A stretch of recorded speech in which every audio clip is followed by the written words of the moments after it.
Praise the Lord. ദൈവനാമത്തിന് മഹത്വമുണ്ടാകട്ടെ. ഇന്ന് ദൈവവചന പഠനത്തിനായി ജോയിൻ ചെയ്തിരിക്കുന്ന എല്ലാ പ്രിയപ്പെട്ടവരെയും കർത്താവായ യേശു ക്രിസ്തുവിന്റെ നാമത്തിൽ സ്നേഹവന്ദനം ചെയ്യുന്നു. കർത്താവിന്റെ ദാസൻ പാസ്റ്റർ CV ആൻഡ്രൂസ് ജോയിൻ ചെയ്തിട്ടുണ്ട്. അദ്ദേഹത്തെ ഓർത്ത് ദൈവത്തിന് സ്തോത്രം ചെയ്യുന്നു. വെളിപ്പാട് പുസ്തകം നമ്മൾ നിരന്തരമായി പഠിച്ചുകൊണ്ടിരിക്കുകയാണ്. ഇന്ന് രാത്രിയിലും ദൈവദാസനെ ദൈവം ശക്തമായി ഉപയോഗിപ്പാൻ നമുക്ക് പ്രാർത്ഥനയോടെ ആയിരിക്കാം. കർത്താവിന്റെ വളരെ ഹോംവർക്ക് ചെയ്ത് കർത്താവിന്റെ വചനം പഠിപ്പിക്കുന്നല്ലോ. അത് അനേകർക്ക് പിന്നീടും അനുഗ്രഹമായി കൊണ്ടിരിക്കുന്നു. ഇന്ന് രാത്രിയിലത്തെ ക്ലാസ്സും ഏറ്റവും അനുഗ്രഹമായി തീരേണ്ടതിന് നാം എല്ലാവരും പ്രാർത്ഥിച്ചുകൊണ്ടിരിക്കുമ്പോൾ ഇന്നത്തെ ക്ലാസിന്റെ അനുഗ്രഹത്തിനായിട്ട് കർത്താവിന്റെ ദാസനെ ഇന്ന് രാത്രി ശക്തീകരിപ്പാൻ ആരെങ്കിലും ഒരാൾ അൺമ്യൂട്ട് ചെയ്ത് ശബ്ദമുയർത്തി പ്രാർത്ഥിക്കാം.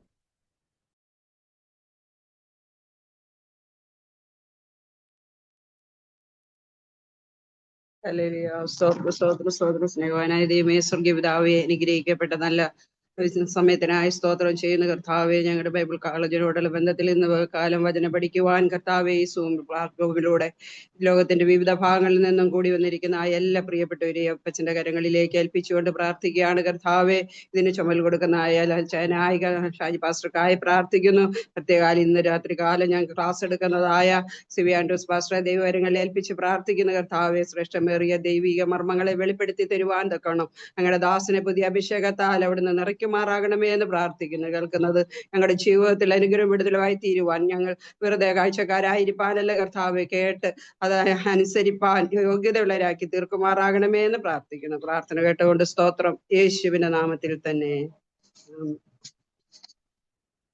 ആമേൻ. Thank you sister Molamma Sunil. ദൈവം സഹായിക്കട്ടെ. തുടർന്നുള്ള ക്ലാസ് എടുക്കുവാൻ കർത്താവിന്റെ ശ്രേഷ്ഠദാസൻ റവറൻഡ് ഡോക്ടർ CV ആൻഡ്രൂസിനെ വളരെ സ്നേഹത്തോടെ ആദരവോടെ ക്ഷണിക്കുന്നു. ദൈവനാമത്തിൽ വന്ദനം. നമ്മുടെ 24ാമത്തെ ക്ലാസ്സിലേക്കാണ് കടന്നു വന്നിരിക്കുന്നത്. ഇന്ന് രാത്രികാലം പ്രസേഡ് ചെയ്യുന്ന പാസ്റ്റർ ലാലു ജേക്കബിനെ ഓർത്ത് സ്തോത്രം.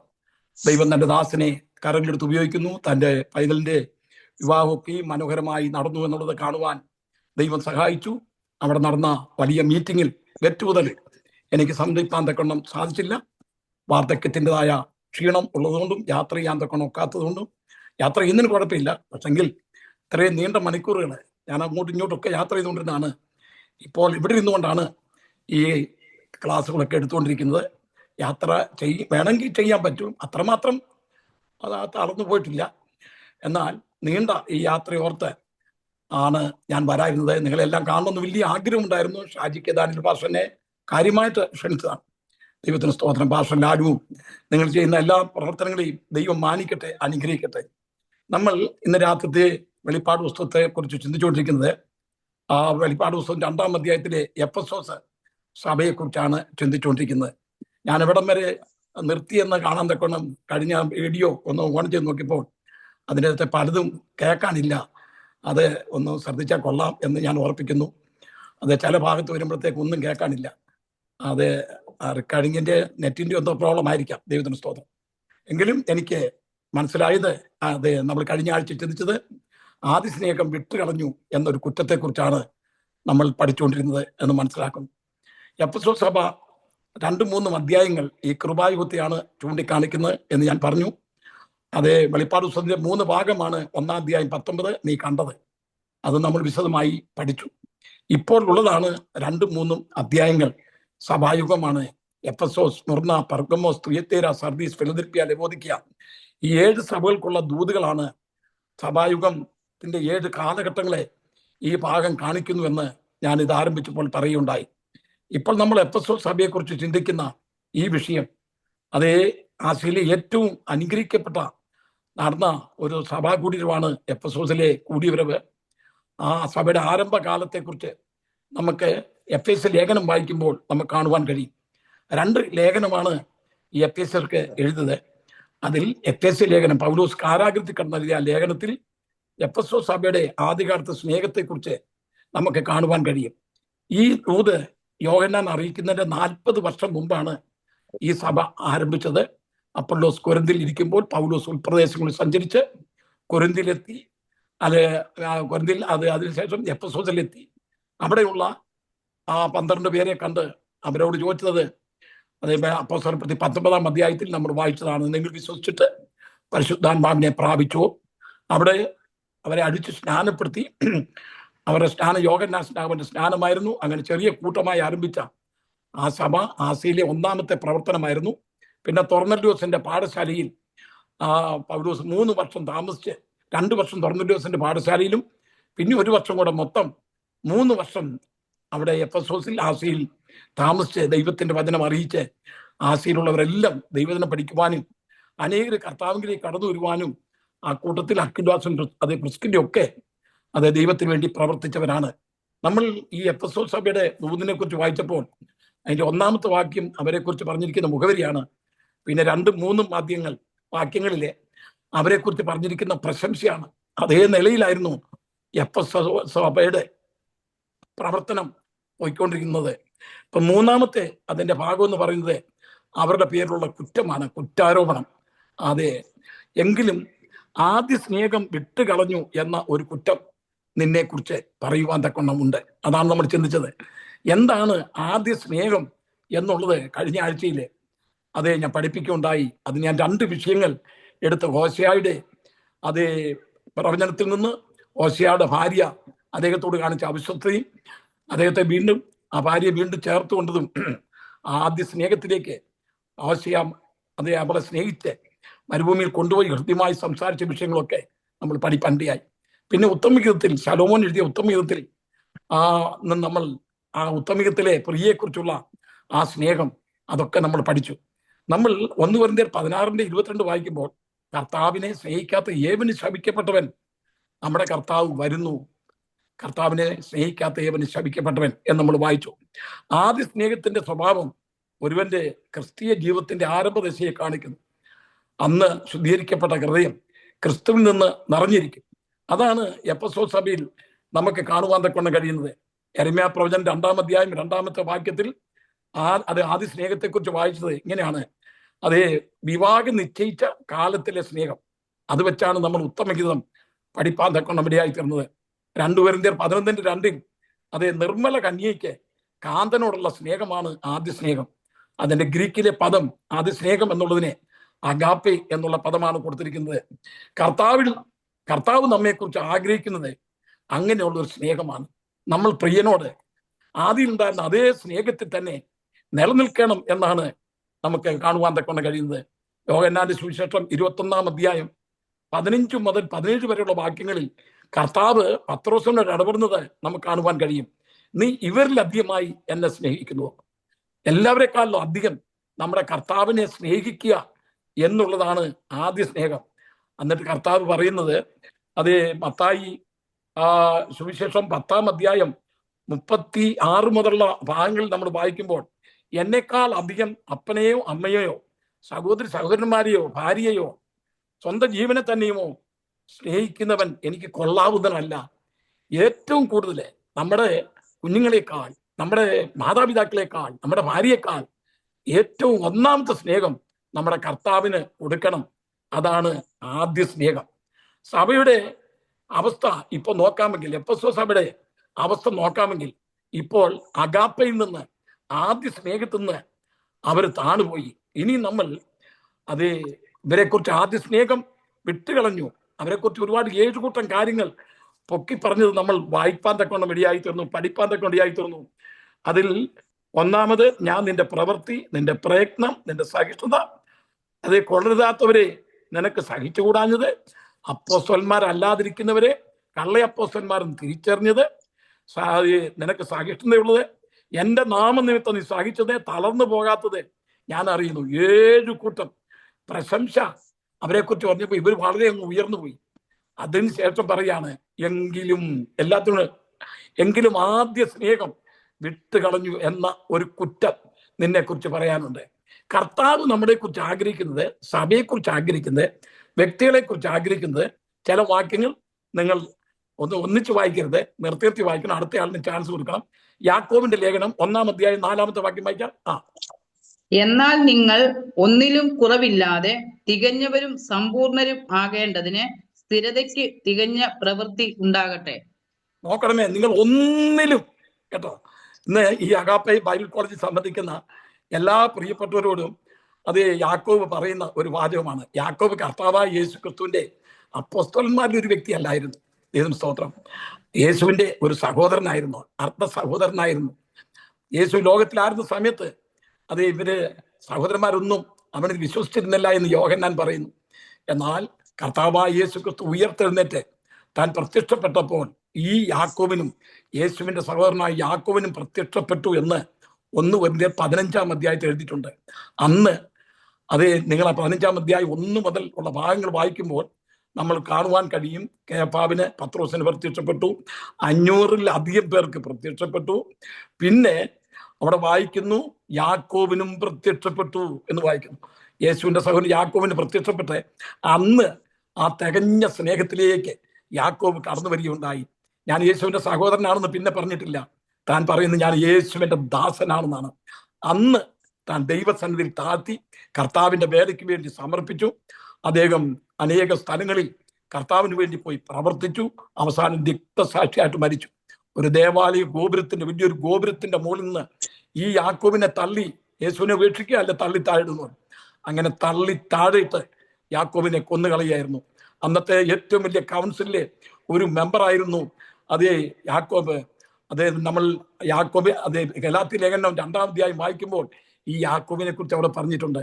ആ യാക്കോബ് നമുക്ക് എഴുതുന്ന ഈ ലേഖനത്തിൽ യേശുവിന്റെ ദാസൻ എന്ന് പറഞ്ഞിട്ടാണ് നിങ്ങൾ ഒന്നിലും കുറവില്ലാതെ തികഞ്ഞവരും സമ്പൂർണ്ണമായിരിക്കണം. അതാണ് ദൈവം നമ്മളെ കുറിച്ച് ആഗ്രഹിക്കുന്നത്.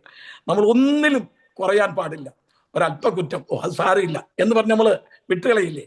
പാടില്ല. അഥവാ തെറ്റിപ്പോയെങ്കിൽ നമ്മുടെ ആരെങ്കിലും ഒരാൾ തെറ്റിപ്പോയെങ്കിൽ പെട്ടെന്ന് അനുദപിച്ച് മടങ്ങി വരണം.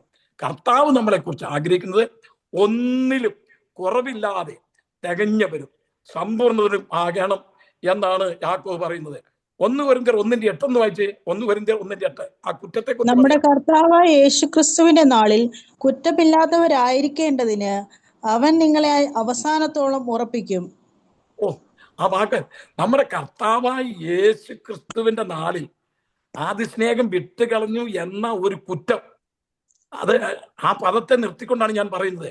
ഇവിടെ കൊരിന്ത്യർക്ക് ലേഖനം എഴുതിയപ്പോൾ പറയാണ് കർത്താവായ യേശു ക്രിസ്തുവിന്റെ നാളിൽ നിങ്ങൾ കുറ്റമില്ലാത്തവരായിരിക്കേണ്ടതിന് അവൻ നിങ്ങളെ അവസാനത്തോളം ഉറപ്പിക്കും.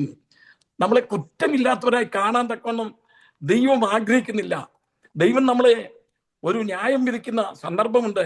അവനവൻ ശരീരത്തിരിക്കുമ്പോൾ ചെയ്തത് നല്ലതാകിലും തീയതാകിലും അതിന് തക്കവണ്ണം പ്രാപിക്കേണ്ടതിന് നാം എല്ലാവരും ക്രിസ്തുവിന്റെ ന്യായാസനത്തിന് മുൻപാകെ വെളിപ്പെടേണ്ടി വരും. വെളിപ്പാട് 4-ാം അധ്യായത്തിലാണല്ലോ കർത്താവായ യേശു ക്രിസ്തുവിന്റെ വരവിനെ കാണുന്നത്. തൻ്റെ സഭ സ്വർഗത്തിലേക്ക് എടുക്കപ്പെടും.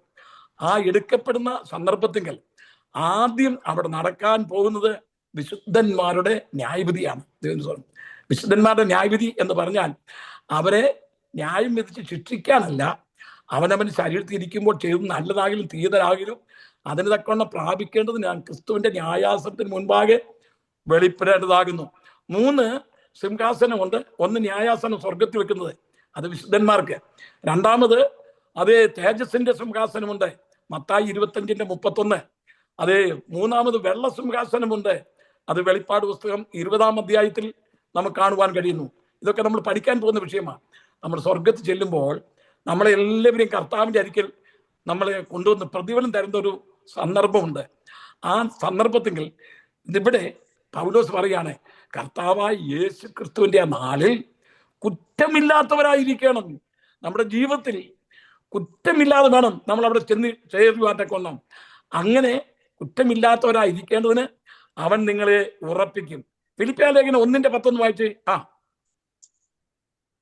നിങ്ങൾ ഭേദാഭേദങ്ങളെ വിവേചിപ്പാറാകണം എന്ന് ക്രിസ്തുവിന്റെ നാളിലേക്ക് നിർമ്മലന്മാരും ഇടർച്ചയില്ലാത്തവരും ദൈവത്തിന്റെ മഹത്വത്തിന് പുകഴ്ചയ്ക്കുമായിട്ട് യേശു ക്രിസ്തുവിനാൽ നീതിഫലം നിറഞ്ഞവരായി തീരണം എന്ന് ഞാൻ പ്രാർത്ഥിക്കുന്നു. ഇത് പൗലോസിന്റെ ഒരു പ്രാർത്ഥനയാണ് ദൈവമക്കളെ. ഞാൻ പ്രാർത്ഥന എന്നുള്ള വിഷയത്തെ കുറിച്ച് എനിക്കൊരു 200 സബ്ജക്റ്റ് ഉണ്ട്. അത് 2-3 സ്റ്റേജുകളിൽ ഞാൻ എടുത്തുകൊണ്ടിരിക്കുകയാണ്. ദൈവത്തിന് സ്തോത്രം. 200 സബ്ജക്റ്റ് ഉണ്ട്. അതിലൊരു പ്രാർത്ഥനയാണ് പൗലോസിന്റെ ഈ പ്രാർത്ഥന. ക്രിസ്തുവിന്റെ നാളിലേക്ക് ഇവിടെ വായിക്കുന്നത് നിർമ്മലന്മാരും ഇടർച്ചയില്ലാത്തവരായിരിക്കണം. നിങ്ങൾ ഈ ഭേദഭാഗം ചിന്തിക്കുന്നുണ്ടോ? ആദ്യമേ നമ്മൾ ഈ കടലിൽ നിന്ന് കയറി വരുന്ന മൃഗത്തെക്കുറിച്ചൊക്കെ ചിന്തിക്കുന്നതിനേക്കാൾ നല്ലത് സഭ എടുക്കപ്പെടുന്നതിന് മുമ്പ് നമ്മുടെ ജീവിതത്തിന്റെ ഒരു ക്രമീകരണം ചെയ്യുന്നതല്ലേ നല്ലത്. ആദ്യ സ്നേഹം വിട്ട് കളഞ്ഞു എന്ന ഒരു കുറ്റം നിന്നെക്കുറിച്ച് പറയാനുണ്ട്. ക്രിസ്തുവിന്റെ നാളിലേക്ക് നിർമ്മലന്മാരും ഇടർച്ചയില്ലാത്തവരുമായി തീരണമെന്ന് ഞാൻ പ്രാർത്ഥിക്കുന്നു. പൗലോസ് കാരാഗ്രഹത്തിൽ കിടന്ന് എഴുതുകയാണ്. പൗലോസൻ സഭയെക്കുറിച്ചുള്ള ചിന്ത എത്ര വലുതാണെന്ന് അറിയാമോ? ഫിലിപ്പർക്ക് 17 പ്രാവശ്യം സന്തോഷിക്കാൻ എഴുതിയിട്ടുണ്ട്. കാരാഗ്രഹ ലേഖനങ്ങൾ പലപ്പോഴും ഞാൻ വായിക്കുമ്പോൾ ഇത് കാരാഗ്രഹത്തിൽ വെച്ച് എഴുതിയാണെന്ന് പോലും ചിന്തിക്കാറുണ്ട്. ഇവിടെ വായിക്കാണ്, ക്രിസ്തുവിന്റെ നാളിലേക്ക് നിർമ്മലന്മാരും ഇടർച്ചയില്ലാത്തവരുമായി തീരണം നിങ്ങൾ. ദൈവത്തിന്റെ മക്കളെ, നമ്മൾ കുറ്റമില്ലാത്തവരായിരിക്കാനാണ് ദൈവം നമ്മളെ കുറിച്ച് ആഗ്രഹിക്കുന്നത്. കൊലോസ്യ ലേഖനം 1:22 വായിച്ചേ. ശത്രുക്കളുമായിരുന്ന നിങ്ങളെ അവന്റെ മുമ്പിൽ വിശുദ്ധരും നിഷ്കളങ്കരും കുറ്റമില്ലാത്തവരുമായി നിർത്തേണ്ടതിന് അവൻ ഇപ്പോൾ തന്റെ ജഡശരീരത്തിൽ തന്റെ മരണത്താൽ നിരപ്പിച്ചു. നോക്കണമേ, ഇവിടെ കൊലോസ്യ ലേഖനത്തിൽ പൗലോസ് കൊലോസ്യർക്ക് എഴുതിയ ലേഖനത്തിൽ പറയാണ്, നിങ്ങളെ അവന്റെ മുൻപിൽ വിശുദ്ധരും നിഷ്കളങ്കരും കുറ്റമില്ലാത്തവരായും നിർത്തണം. അതാണ് ദൈവം നമ്മളെ കുറിച്ച് ആഗ്രഹിക്കുന്നത്. നമ്മൾ പിടിക്കപ്പെടുവാൻ തക്കൊണ്ട് വരരുത്. നമ്മളെ പറ്റി അതേ ഒരു കളങ്കം പറ്റുവാനിട്ട് വരരുത്. ഇവിടെ പൗലോസിന് സഭയെക്കുറിച്ചുള്ള ചിന്താഭാരം എത്ര വലുതാണ്. നിങ്ങളെ അവന്റെ മുൻപിൽ വിശുദ്ധരും നിഷ്കളങ്കരും കുറ്റമില്ലാത്തവരുമായി നിർത്താനാണ് ദൈവം ആഗ്രഹിക്കുന്നത്. ആ പൂർണ്ണതയിലേക്ക് അതേ നമ്മളായെങ്കിൽ മാത്രമേ നമ്മുടെ കർത്താവ്, നമ്മൾ വായിക്കുന്നില്ലേ 1 യോഹന്നാൻ 3-ാം അധ്യായത്തിൽ വായിക്കുന്നില്ലേ, അവൻ നിർമ്മലനായിരിക്കുന്ന പോലെ തന്നെ നിങ്ങളെ തന്നെ നിർമ്മലീകരിപ്പീൻ. ദൈവത്തിന് സ്തോത്രം. എഫെസോസ് സഭയ്ക്ക് വിശ്വാസികളോട് അന്യോന്യമുള്ള ആഴമായ സ്നേഹവും കുറഞ്ഞുപോയി. അവര് തമ്മിലുള്ള സ്നേഹം കുറഞ്ഞുപോയി. നമ്മൾ ഇന്നും സഭകളിൽ കാണുന്നില്ലേ? അതേ ആദ്യ സന്ദർഭത്തില് ആ സ്നേഹം ഇന്നും ഉണ്ടോ? കൂടെ ഇരിക്കുന്ന സഹോദരനെ സ്നേഹിക്കുന്നുണ്ടോ? ആ സ്നേഹത്തെക്കുറിച്ച് അപ്പോസ്തലനായ പൗലോസ് റോമാലേഖനം 16-ാം അധ്യായത്തിൽ അതേ വന്ദനം പറയുന്ന കൂട്ടത്തിൽ റോമാലേഖനം 16-ന്റെ 3-4 വാക്യം ഒന്ന് വായിച്ചേ.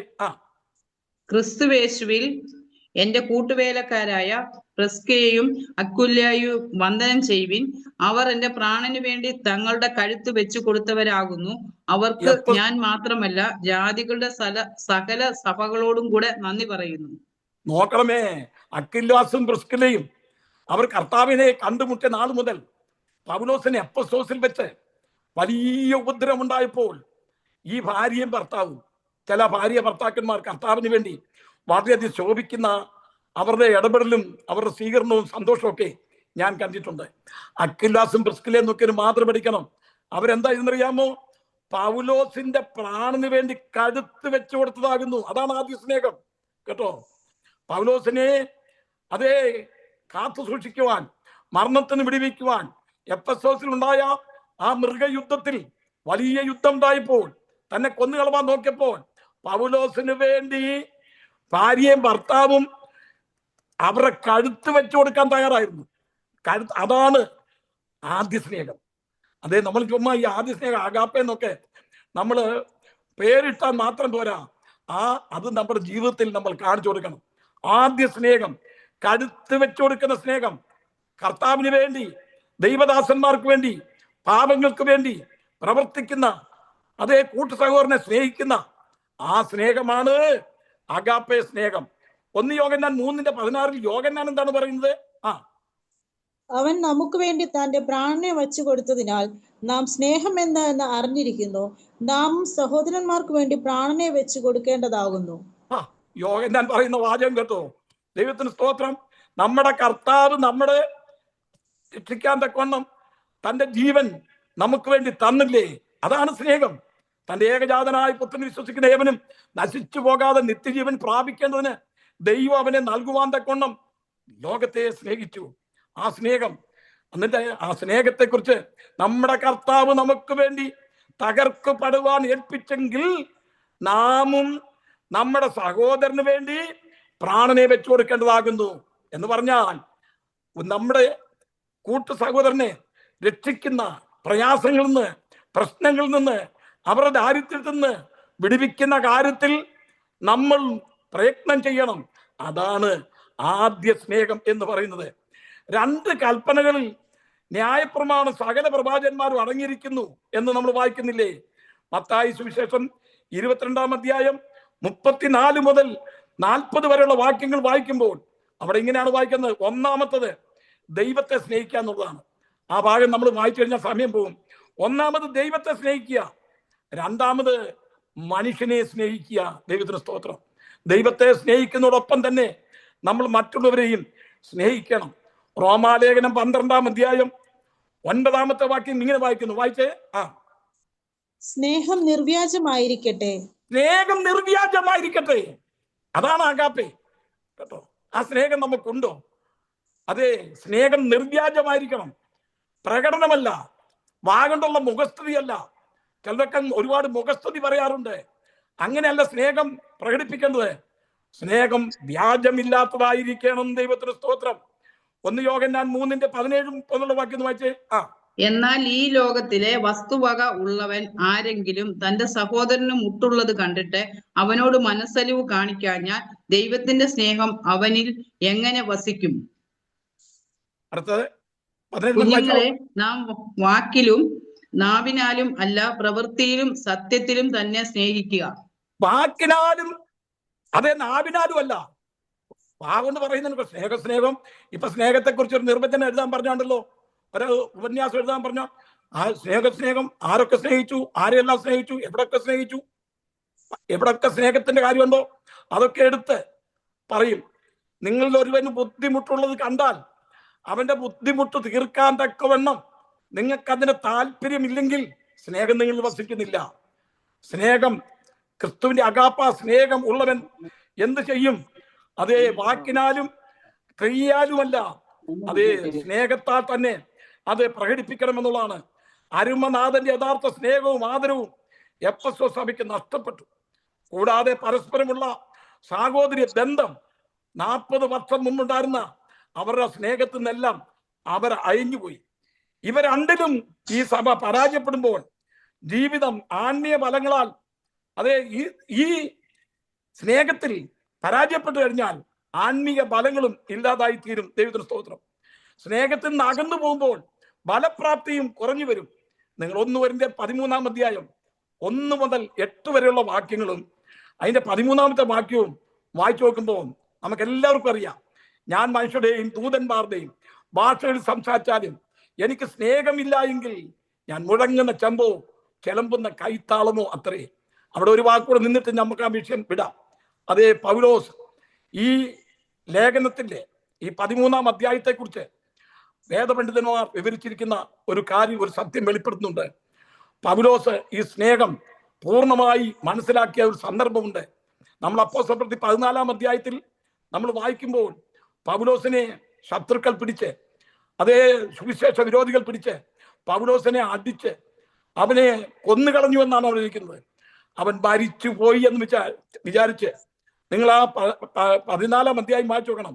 അവൻ മരിച്ചു പോയി എന്ന് വിചാരിച്ച് അവർക്ക് മനസ്സായി ഇദ്ദേഹം ചത്തു. ഒരു കാട്ടിലേക്ക് വലിച്ചെറിഞ്ഞു എന്നാണ് ഇരിക്കുന്നത്. അവനെ വലിച്ചെറിച്ച് കാട്ടിലേക്ക് വലിച്ചെറിഞ്ഞു. അതുപോലത്തെ പ്രകരം പ്രകടിപ്പിച്ച് ചാകാൻ വേണ്ടി ചെയ്താണ്. അവൻ ചത്തു, മരിച്ചുപോയി എന്നവർക്ക് മനസ്സിലായി. അവന്റെ ശ്വാസം നിന്നുപോയി, കാട്ടിലേക്ക് വലിച്ചെറിഞ്ഞു. എന്നാൽ ശിഷ്യന്മാർ അവന്റെ ചുറ്റും നിന്ന് പ്രാർത്ഥിച്ചപ്പോൾ അവൻ ഉയർത്തെഴുന്നേറ്റു എന്നാണ് നമുക്ക് കാണുവാൻ തക്കൊണ്ണം കഴിയുന്നത്. അവന്റെ ജീവൻ നഷ്ടപ്പെട്ടു പോയി. ആ സമയത്ത് അവന്റെ ആത്മാവ് സ്വർഗത്തിലേക്ക് കടന്നുപോയി. അതിനെക്കുറിച്ചാണ് 2 കൊരിന്ത്യർ 12-ാം അധ്യായത്തിൽ നമ്മൾ വായിക്കുന്നത്. ക്രിസ്തുവിലുള്ള ഒരു മനുഷ്യനെ ഞാൻ അറിയുന്നു. അവൻ 14 സംവത്സരം മുമ്പ്, ആ ലേഖനം എഴുതുന്നതിന്റെ 14 സംവത്സരം മുമ്പ് അവൻ മൂന്നാം സ്വർഗത്തോളം എടുക്കപ്പെട്ടു. ശരീരത്തോടെയോ ശരീരം കൂടാതെ എന്നും ഞാൻ അറിയുന്നില്ല. ആ മനുഷ്യൻ പർദീസായോളം എടുക്കപ്പെട്ടു. അവിടെ അവൻ ഉച്ചരിച്ചുകൂടാത്ത ഭാഷകൾ കേട്ടു. ഇത് പൗലോസിനെ കുറിച്ച് തന്നെ പറയുന്നതാണ്. പ്രശംസ എടുക്കാതിരിപ്പാൻ തക്കവണ്ണം പ്രശംസിക്കുന്നതുകൊണ്ട് പ്രയോജനമില്ല, എന്നാൽ അത് ആവശ്യമായിരിക്കുന്നു. തന്റെ കാര്യം പറയാതിരിക്കാൻ വേണ്ടി ക്രിസ്തുവിലുള്ള ഒരു മനുഷ്യനെ ഞാൻ അറിയുന്നു. അവൻ 14 സംവത്സരം മുമ്പ് മൂന്നാം സ്വർഗത്തോളം എടുക്കപ്പെട്ടു. ശരീരത്തോടെയോ ശരീരം കൂടാതെ എന്ന് ഞാൻ അറിയുന്നില്ല. ആ മനുഷ്യൻ പർദീസായോളം എടുക്കപ്പെട്ടു. പൗലോസിന്റെ ആത്മാവ് 14-ാം അധ്യായത്തിൽ അവനെ മരിച്ചുപോയി എന്ന് വിചാരിച്ച് കാട്ടിലേക്ക് വലിച്ചടിച്ച് കഴിഞ്ഞപ്പോൾ തന്റെ ആത്മാവ് സ്വർഗത്തിലേക്ക് പോയി. പർദീസയിലേക്ക് പോയി. അവിടെ ചെന്ന സന്ദർഭത്തിൽ അവൻ അവിടെ കാണുന്ന മുഴുവൻ സ്നേഹമാണ്. സ്നേഹം, ദൈവത്തിന് സ്തോത്രം. ആ സ്നേഹത്തെ കുറിച്ചുള്ള ആ വെളിപ്പാടാണ് 1 കൊരിന്ത്യർ 13-ാം അധ്യായത്തിൽ താൻ എഴുതിയെന്നാണ് വേദവിദ്യാർത്ഥികളുടെ, വേദപണ്ഡിതന്മാരുടെ അഭിപ്രായം. ഞാൻ മനുഷ്യരുടെയും ദൂതന്മാരുടെയും ഭാഷ സംസാരിച്ചാലും എനിക്ക് സ്നേഹമില്ല എങ്കിൽ ഞാൻ മുഴങ്ങുന്ന ചെമ്പോ ചിലമ്പുന്ന കൈത്താളമോ അത്രേ. ദൈവത്തിന് സ്തോത്രം. അതേ ഇവിടെ നമ്മൾ വായിക്കുന്നത് അതിന്റെ 13-ാമത്തെ വാക്യത്തിൽ വായിക്കുന്നു, 3 കൂട്ടംകാർ നിലനിൽക്കുന്നു: വിശ്വാസം, പ്രത്യാശ, സ്നേഹം. ഇവ നിലനിൽക്കുന്നു. ഇവയിൽ വലിയതോ സ്നേഹം തന്നെ. സ്നേഹമാണ് ഏറ്റവും വലുത്. ദൈവത്തിന്റെ വൈതലേ, നമ്മൾ സ്വർഗത്തിൽ ചെല്ലുമ്പോൾ ഇന്ന് സഭായോഗത്തിൽ നമ്മൾ ഇരിക്കുന്ന പോലെ ഉള്ള ഇരിപ്പാണെങ്കിൽ നാളെ ചോദിക്കേ, കൂടെ ഇരിക്കുന്ന സഹോദരൻ അടുത്തിരിക്കുമ്പോൾ അവിടുന്ന് മാറിയിരിക്കുക. അത് ചിലർ പറയും, എനിക്ക് അവനോട് മറക്കാം, എനിക്ക് ക്ഷമിക്കാൻ ഒക്കത്തില്ല. ഇങ്ങനെ പറയുന്ന ആൾക്കാരില്ലേ? കൂട്ട സഹോദരനെ സ്നേഹിക്കാതെ ആരാധനയും അവനുമായിട്ട് തിരുവത്താടും പങ്കുകൊള്ളാതെ മാറിയിരിക്കുന്ന സ്വർഗത്തിൽ ചെല്ലുമ്പോൾ ഇതുപോലൊരു അനുഭവമാണെങ്കിൽ നമ്മളൊന്ന് ആദ്യം ചോദിക്കേ. ദൈവത്തിന് സ്തോത്രം. അതേ, എത്ര ശോചനീയമാണ്. എന്നാൽ പൗലോസ് അവിടെ ചെന്നപ്പോൾ അവിടെ കാണാനുള്ള ഒന്ന് എന്താണെന്നറിയാമോ? സ്നേഹം മാത്രം, സ്നേഹം മാത്രം. കേട്ടോ, ഇവയിൽ വലിയതോ സ്നേഹം തന്നെ, വലിയതോ സ്നേഹം തന്നെ. നമ്മുടെ കർത്താവ് പറഞ്ഞു, നിങ്ങൾ തമ്മിൽ തമ്മിൽ സ്നേഹിക്കണമെന്ന് പുതിയ ഒരു കൽപ്പന ഞാൻ നിങ്ങൾക്ക് തരുന്നു. ദൈവത്തിന് സ്തോത്രം. തമ്മിൽ തമ്മിൽ സ്നേഹിക്കുക, അതാണ് അഗാപ്പെ സ്നേഹം. ആ സ്നേഹത്തെ കുറിച്ചാണ് എഫേസ്യ ലേഖനം 5-ാം അധ്യായം 2-ാമത്തെ വാക്യം ഒന്ന് വായിച്ചേ. 5:2. ക്രിസ്തുവും നിങ്ങളെ സ്നേഹിച്ചു, നമുക്ക് വേണ്ടി തന്നെത്താൻ ദൈവത്തിന് സൗരവിവാസനയായ വഴിപാടും യാഗവുമായി അർപ്പിച്ചതുപോലെ സ്നേഹത്തിൽ നടപ്പീൻ. സ്നേഹത്തിൽ നടപ്പീൻ. ക്രിസ്തു നിങ്ങളെ സ്നേഹിച്ചതുപോലെ സ്നേഹത്തിൽ നടപ്പീൻ. ഇന്ന് ഞാൻ തൂലിക TV-യിൽ ഇതിനു മുമ്പ് ക്ലാസ് എടുത്തിട്ട് ഇറങ്ങിയതാണ്. യേശുവിന്റെ സ്നേഹം എത്ര വലുതാ. പാപിനിയായ ആ സ്ത്രീ ശിമയോന്റെ വീട്ടിൽ അതേ വലിയ വിരുന്നിന് വേണ്ടി കർത്താവിനെ വിളിച്ചപ്പോ ഈ അനുവാദം കൂടാതെ ക്ഷണിക്കപ്പെടാത്ത ഈ സ്ത്രീ അവൾ എന്ത് ചെയ്തു? അവളുടെ വേഷം മുഷിഞ്ഞത്, അവളുടെ തലമുടിയൊക്കെ അഴിച്ചിട്ട് അതേപോലെ വല്ലാത്ത ഒരു വേഷത്തിൽ പാപിനിയായ പട്ടണത്തിൽ പാപിനിയായ സ്ത്രീ അവൾ കടന്നു വന്ന് യേശുക്രിസ്തുവിന്റെ പാദത്തിൽ വന്നിരുന്നിട്ട് കണ്ണുനീർ കൊണ്ട് പാദം അത് നനച്ചില്ലേ? നിങ്ങളൊന്ന് ആലോചിച്ച് നോക്കിയേ. ഞാൻ അതിനെക്കുറിച്ച് പഠിച്ചപ്പോൾ ആ കണ്ണൂരിന്റെ അകത്ത് കർത്താവിന്റെ പാദത്തിൽ അവളുടെ മൂക്കളൊക്കെ വീണ് കാണും. ദൈവത്തിന്റെ സ്തോത്രം. അവൾ കരഞ്ഞെന്ന വായിന്ന് അഴുക്ക് വെള്ളം എല്ലാം ആ പാദത്തിലേക്ക് വീണ് കാണും. കർത്താവ് പുറകോട്ട് വലിച്ചോ കാല്. നമ്മളാണെങ്കിൽ അപ്പോ സ്ത്രീയെ അടങ്ങിയിരിക്കുക എന്ന് പറഞ്ഞ് അവളെ ആട്ടിപ്പായിക്കത്തില്ലേ? കർത്താവിന്റെ കാല് പുറകോട്ട് വലിച്ചോ? 10,000 അതിസുന്ദരനായ ശ്രേഷ്ഠനായ കർത്താവിന്റെ സൗന്ദര്യമേറിയ കാൽ പാദത്തിങ്കൽ അവൾ കണ്ണുനീരുകൊണ്ട് അവളുടെ പാദം നനച്ച് മൂക്കളെ വീണ് അഴുക്കൊള്ളവും വീണ് കർത്താവ് പിൻവലിച്ചോ? ആ സ്നേഹം എത്ര വലിയ സ്നേഹമായിരുന്നു. അവിടെ വലിയ വലിയ മാന്യന്മാരായ ആൾക്കാർ വന്നിട്ടുണ്ട്. കർത്താവിന്റെ കൂടെ യാത്ര ചെയ്തവരെല്ലാം സാധുക്കളായ പ്രിയപ്പെട്ടവരായിരുന്നു. അവൻ നമ്മളെ സ്നേഹിച്ച ആ സ്നേഹം, ക്രിസ്തു സഭയെ സ്നേഹിച്ചതുപോലെ നമ്മളും സ്നേഹത്തിൽ നടക്കണം. അഗാപ്പെ. എങ്കിലും ആദ്യ സ്നേഹം വിട്ടുകളഞ്ഞു എന്നൊരു കുറ്റം നിന്നെ കുറിച്ച് പറയാനുണ്ട്. ഞാൻ വേട്ടമല പീലിപ്പോസ് ഉപദേശിയെ കുറിച്ച് ഇന്ന് ക്ലാസ് എടുത്തപ്പോൾ ഒരു കാര്യം പറയുണ്ടായി. താന് ഒരു തുണ്ട് ഭൂമിയിലാണ് താമസിച്ചത്. അതേ, ഒരു തുണ്ട് ഭൂമിയിൽ അദ്ദേഹത്തിന്റെ വേറെ മറ്റുള്ളവരുടെ സ്ഥലം പാട്ടത്തിനടുത്ത് കൃഷി ചെയ്താണ് ഉപജീവന മാർഗം കഴിച്ചത്.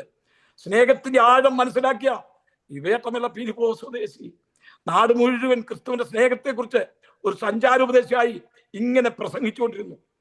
ഒരു ദിവസം താൻ ശുശ്രൂഷയ്ക്ക് പോയപ്പോൾ തന്റെ വീടിന്റെ അടുത്ത വീട്ടുകാരൻ ഒരു ക്രൂരനായ മനുഷ്യനാണ്. തന്റെ വിളവെല്ലാം ഇങ്ങനെ വിളഞ്ഞു കിടക്കുകയാണ്. അതെല്ലാം കൊയ്തെടുക്കേണ്ട സമയമായി. പല വാഴക്കൊല ഏത്തക്കൊല എല്ലാം ഉണ്ട്. അടുത്ത വീട്ടുകാരൻ വന്നത് മൊത്തം അദ്ദേഹം അവിടെ ഇല്ലായിരുന്ന സമയത്ത് വെട്ടിയെടുത്ത് തന്റെ വീട്ടിലേക്ക് കൊണ്ടുപോയി. തന്റെ മകള് കരഞ്ഞു എന്ന് പറഞ്ഞു, ഞങ്ങൾക്ക് ജീവിപ്പാൻ കൊണ്ട് മാർഗമില്ല, ഞങ്ങൾക്ക് തിരിച്ചാണെന്ന് പറഞ്ഞപ്പോൾ ഒരു നേരത്തേക്കുള്ളത് മാത്രം കൊടുത്തിട്ട് അവളെ ആട്ടിവിട്ടു. വേട്ടമല പീലിപ്പോസ് സ്വദേശി തന്റെ ഭവനത്തിലേക്ക് കടന്നു വന്ന സന്ദർഭത്തിൽ തന്റെ ഭാര്യയും തന്റെ കുഞ്ഞുങ്ങളും കരഞ്ഞു നിൽക്കുകയാണ്. അടുത്ത വീട്ടുകാരൻ മൊത്തം കൊണ്ടുപോയെന്ന് പറഞ്ഞു.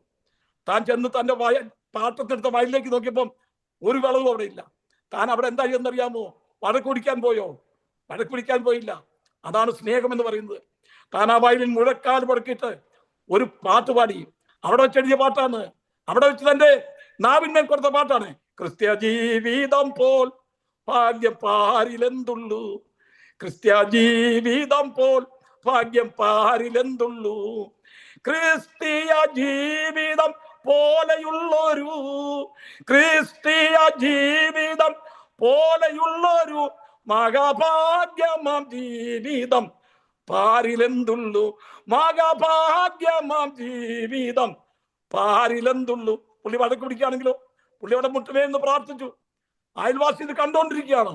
ഈ പാട്ട് താൻ കേട്ടു. മാറാത്ത വാഗ്ദത്തം തന്ന കർത്താവേ, മാറാത്ത വാഗ്ദത്തം തന്ന കർത്താവേ, അതിലാശ്രയിച്ചു പാരിടത്തിൽ വേല ചെയ്യും ഞാൻ, അതിലാശ്രയിച്ചു പാരിടത്തിൽ വേല ചെയ്യും ഞാൻ, ക്രിസ്ത്യ ജീവിതം പോൽ ഭാഗ്യം പാരിലെന്തുള്ളൂ. നമ്മളായിരുന്നെങ്കിൽ നമ്മുടെ പഴയ മനുഷ്യൻ ഇളകിയനെ. അദ്ദേഹം ക്ഷമിച്ചു. അതുകൊണ്ട് ആ വീട്ടുകാരൻ വന്ന് പിന്നീട് തന്നെ ക്ഷമ ചോദിച്ച് അതേ ആ സ്നേഹത്തിന്റെ ആധിക്യത്തിലേക്ക് കടന്നു വരുവാൻ തൊണ്ടിയായി. ഇതാണ് സ്നേഹം, അഗാപ്പെ സ്നേഹം. ഈ സ്നേഹത്തിലേക്ക് മടങ്ങി വരിക. ആദ്യ സ്നേഹം വിട്ടുകളഞ്ഞു എന്ന ഒരു കുറ്റം. ഇനി അടുത്ത 5-ാമത്തെ വാക്യം വായിക്കാൻ പോവാണ്. അതാണ് ഇന്ന് നമ്മൾ ചിന്തിക്കാൻ പോകുന്ന അടുത്ത വിഷയം. അവർക്ക് കൊടുക്കുന്ന പ്രബോധനമാണ്. പ്രബോധനം. നീ ഏതിൽ നിന്ന് വീണിരിക്കുന്നു എന്ന് ഓർത്ത് മാനസാന്തരപ്പെട്ടു. വായിച്ചേ. നീ ഏതിൽ നിന്ന് വീണിരിക്കുന്നു എന്ന് ഓർത്ത് മാനസാന്തരപ്പെട്ട് ആദ്യത്തെ പ്രവൃത്തി ചെയ്യുക, അല്ലാഞ്ഞാൽ ഞാൻ വരികയും നീ മാനസാന്തരപ്പെടാഞ്ഞാൽ നിന്റെ നിലവിളക്ക് അതിന്റെ നിലയിൽ നിന്നും നീക്കുകയും ചെയ്യും. നോക്കണമേ, ഇവർക്ക് കൊടുത്ത പ്രബോധനമാണ്. കുറ്റം പറഞ്ഞിട്ട് പോവുകയല്ല കർത്താവ്, അവരെ തിരിച്ചുകൊണ്ട് കണ്ടക്കണം ആഗ്രഹിക്കുന്നത്. അതാണ് കർത്താവിന്റെ സ്നേഹം. കുറ്റം, നമ്മളെല്ലാവരും കുറ്റം അതേ പറഞ്ഞു നടക്കും, കുറ്റം. എന്നാൽ അവരെയൊന്ന് തിരിച്ചു കൊണ്ടുവരാൻ നമ്മൾ ശ്രമിക്കുന്നുണ്ടോ? അയ്യോ നിങ്ങളുടെ മോളോ, അയ്യോ അവിടെ കഴിഞ്ഞ ദിവസം ഒരു ചെറുക്കനോട് സംസാരിക്കുന്നത് ഞാൻ കണ്ടു. എന്നാൽ അപ്പനും അമ്മയോട് പറയാതെ ആ കൊച്ചിനെ മോളെ എന്ന് വിളിച്ച് അതിനെ അവിടെ സ്നേഹമായിട്ട് സംസാരിക്കാത്തക്കണം ആഗ്രഹിക്കുന്നുണ്ടോ? സ്വന്തം മകളെ പോലെ. നീ ഏതിൽ നിന്ന് വീണിരിക്കുന്നെന്ന് ഓർത്ത് നമ്മുടെ കർത്താവിൻ നോക്ക്. ഇവരുടെ കുറ്റം മറ്റുള്ളവരോട് പറഞ്ഞെടുക്കല്ലായിരുന്നു. ഇവർ പരാജയപ്പെട്ടു. 40 വർഷം മുമ്പുണ്ടായിരുന്ന ആഴത്തിന്റെ സ്നേഹം. എഫേസ്യ ലേഖനം 1-ാം അധ്യായം വായിച്ചു നോക്കണം. 2 പ്രാർത്ഥന എഫേസ്യ ലേഖനത്തിൽ പൗലോസ് പ്രാർത്ഥിക്കുന്നുണ്ട്. 1-ാം അധ്യായം 13 വാക്യങ്ങൾ വായിക്കുമ്പോൾ അവരുടെ സ്നേഹത്തിന്റെ ആദ്യത്തെ സ്നേഹത്തെ കുറിച്ച് പുകഴ്ത്തി പറഞ്ഞ് പ്രാർത്ഥിക്കുന്ന ഒരു പ്രാർത്ഥന എത്ര ശ്രദ്ധേയമാണ്. 40 വർഷം കഴിഞ്ഞപ്പോൾ ഇതെല്ലാം പോയി. ആദ്യത്തെ സ്നേഹമെല്ലാം പോയി, ആ എരിവെല്ലാം പോയി, ഇപ്പം വീണുപോയി. നമ്മുടെ കർത്താവ് ചെറിയ കുറ്റത്തിന് പോലും വിട്ടുകൊടുക്കുന്നതല്ല. നാം തന്റെ സന്നിധിയിൽ വിശുദ്ധരും നിഷ്കളങ്കരുമായി തീരേണ്ടതിനാണ് ദൈവം നമ്മളെ തെരഞ്ഞെടുത്തത്. നീ ഏതിൽ നിന്ന് വീണിരിക്കുന്നു എന്ന് ഓർത്ത് മാനസാന്തരപ്പെട്ട് ആദ്യത്തെ പ്രവൃത്തി ചെയ്യുക കേട്ടോ. അല്ല ഞാൻ വരും. 3 കൂട്ടം കാര്യം ചെയ്യണം. 1, നീ ഏതിൽ നിന്ന് വീണിരിക്കുന്നു എന്ന് ഓർക്കണം. 2, നീ മാനസാന്തരപ്പെടണം. 3, ആദ്യത്തെ പ്രവൃത്തി ചെയ്യണം. വെറുതെ അങ്ങ് കൊണ്ടുപോകാനല്ല കർത്താവ് വരുന്നത്. 3 കൂട്ടം കാര്യം നമ്മൾ ചെയ്യണം. 1, നീ ഏതിൽ നിന്ന് വീണിരിക്കുന്നു എന്ന് ഓർക്കണം. നിങ്ങൾ 2 രാജാക്കന്മാരുടെ പുസ്തകം 6-ാം അധ്യായം 1 മുതലുള്ള വാക്യങ്ങൾ വായിക്കുമ്പോൾ ഇന്ന് ഈ പ്രബോധനം, ആ വിഷയം അവിടെ നിന്നുകൊണ്ട് ഞാൻ അവസാനിപ്പിക്കാൻ ആഗ്രഹിക്കുന്നു. പിന്നെ നിക്കോലാവരുടെ ഉപദേശത്തെക്കുറിച്ചും പറയുന്നൊരു വിഷയം അവിടെ ഉണ്ട്. നമുക്ക് പിന്നെ ചിന്തിക്കാം. 1, 3 കൂട്ടം കാര്യം. നിന്റെ സ്നേഹം നഷ്ടപ്പെട്ടു പോയതിനാൽ, നീ വീണ് കിടക്കുന്നതിനാൽ, നീ പരാജയപ്പെട്ടതിനാൽ നീ മടങ്ങി വരണം. അതാ നീ ഏതിൽ നിന്ന് വീണിരിക്കുന്നു എന്ന് ഓർക്കണം. അത് കണ്ടുപിടിക്കണം. എവിടാ വീണിരിക്കുന്ന അറിയണം. നിങ്ങൾ 2 രാജാക്കന്മാരുടെ പുസ്തകം 6-ാം അധ്യായം 1 മുതൽ എലീശയുടെ പ്രവാചക ശിഷ്യന്മാർ പറഞ്ഞു, കർത്താവേ, യജമാനെ, നമ്മൾ പാർക്കുന്ന സ്ഥലം ഇടുക്കമുള്ളതാണ്.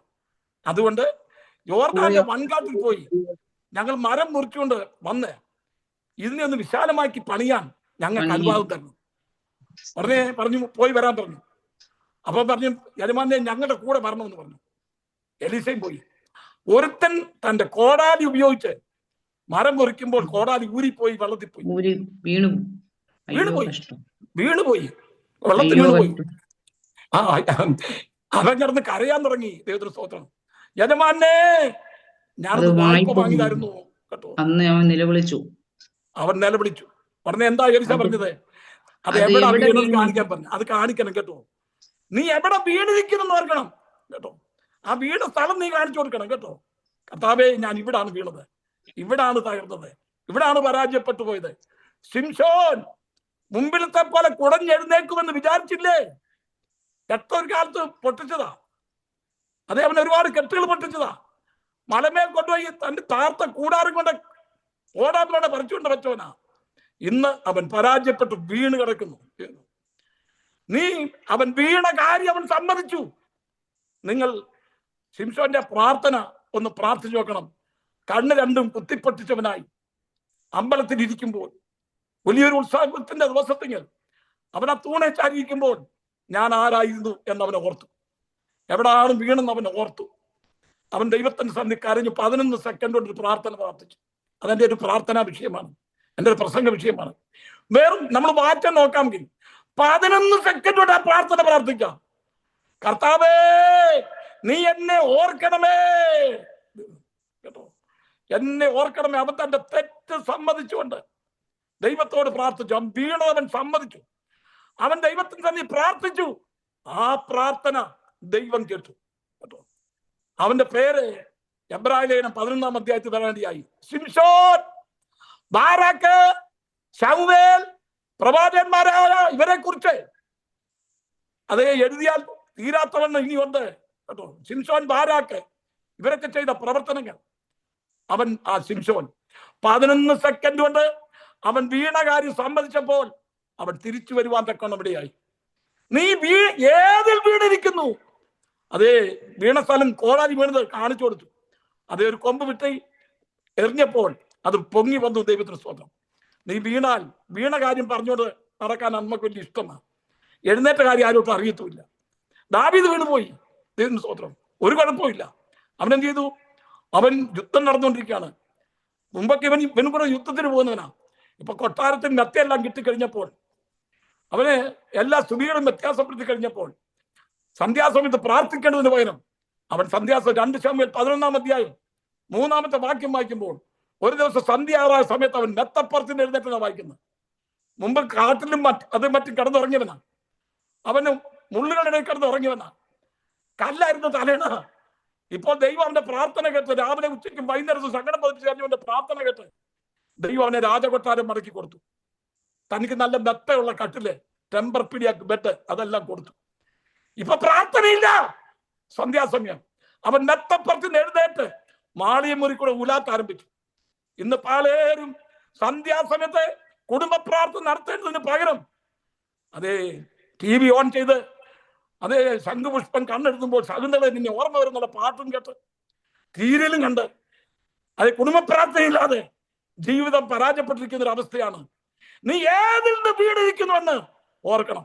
നാഥാൻ പ്രവാചകൻ ഇവന് ഉള്ള നോണയം പറഞ്ഞ് കള്ളത്തരവും കാണിച്ച് ഒരു ഊരിയാവിനെ, എത്ര നിഷ്കളങ്കൻ, എത്ര പാവപ്പെട്ടവൻ, രാജ്യത്തെ സ്നേഹിച്ചവൻ, രാജാവിനെ സ്നേഹിച്ചവൻ, ദൈവത്തെ ഭയപ്പെടുന്നവൻ, പല കള്ളത്തരം കാണിച്ച് അവൻ ഊരിയാവിന്റെ ഭാര്യ എടുക്കാൻ തക്കൊന്നും ശ്രമിച്ച ശ്രമം അവനെ കൊന്നുകളഞ്ഞു. കൊലപാതകൻ. വേറൊരുത്തന്റെ ഭാര്യയെ മോഹിച്ച് സ്വന്തം ഭാര്യയാക്കിയവൻ. ദൈവത്തിന് സ്തോത്രം. ആ നാഥാൻ പ്രവാചകൻ ചെന്ന് അവന്റെ കുറ്റം പറഞ്ഞപ്പോൾ നാഥാൻ പ്രവാചകൻ ഇത്ര ഒരു ഉദാഹരണ സഹിതം അങ്ങോട്ട് പറഞ്ഞത്. അത് ആ ഉദാഹരണമൊക്കെ നമുക്കറിയാം. അതെല്ലാം പറഞ്ഞപ്പോൾ അത് ദരിദ്രനായ ആ മനുഷ്യൻ ഒരു ആടുണ്ടായിരുന്നു, അതിനെടുത്ത് അവൻ പാകം ചെയ്തെന്ന് പറഞ്ഞപ്പോൾ ദാവീദ് ചോദിച്ചു, ആ മനുഷ്യൻ ആരെ? അവൻ മരണയോഗ്യൻ. നാഥാൻ പറഞ്ഞ, ആ മനുഷ്യൻ നീ തന്നെ കേട്ടോ. ഇതുവരെ ശാന്തമായി സംസാരിച്ചവൻ, ആ മനുഷ്യൻ നീ തന്നെ. ഉടൻ തന്നെ അവൻ എന്താ ഇതറിയാമോ? 51-ാം സങ്കീർത്തനം പാടി. അവൻ വീണു, നിന്നോട് തന്നെ ഞാൻ പാപം ചെയ്തു, നീ എന്റെ അകൃത്യം ക്ഷമിക്കണമേ, എന്റെ രക്ഷയുടെ സന്തോഷം എനിക്ക് തിരികെ തരണമേ. നീ ഏതിൽ നിന്ന് വീണിരിക്കുന്നെന്ന് ഓർത്ത് മാനസാന്തരപ്പെട്ട് ആദ്യത്തെ പ്രവൃത്തി ചെയ്യുക. ദൈവത്തിന് സ്വന്തം. ദൈവം ആഗ്രഹിക്കുന്നത് ഈ ആദ്യത്തെ പ്രവൃത്തിയിലേക്ക്, ആദ്യത്തെ സ്നേഹത്തിലേക്ക് മടങ്ങി വരണമെന്നാണ് ദൈവം നമ്മെ ആഗ്രഹിക്കുന്നത്. അതിൽ ഒന്നാമത് നമ്മൾ ചിന്തിക്കാൻ പോകുന്നത്, 20 മിനിറ്റ് ഉണ്ട്. ഒന്നാമത് ചിന്തിക്കാൻ പോകുന്നത്, നീ ഏതിൽ നിന്ന് വീണിരിക്കുന്നു എന്ന് നീ ഓർക്കണം. ദൈവത്തിന് സ്തോത്രം. എന്തെല്ലാം നമ്മൾ ഓർക്കണം എന്നുള്ളതാണ് നമ്മൾ ഇനി ചിന്തിക്കാൻ പോകുന്നത്. അത് നമ്മൾ ഓരോന്നായിട്ട് ചിന്തിക്കാം. വെളിപ്പാട് ദിവസം 3:3 വായിച്ചേ. ആകയാൽ നീ പ്രാപിക്കുകയും കേൾക്കുകയും ചെയ്തത് എങ്ങനെയെന്നോർത്ത് അത് കാത്തുകൊള്ളുകയും മാനസാന്തരപ്പെടുകയും ചെയ്യുക. നീ സഭയോട് ഉണരാതിരുന്ന പറയുന്ന ദൂതാണ്.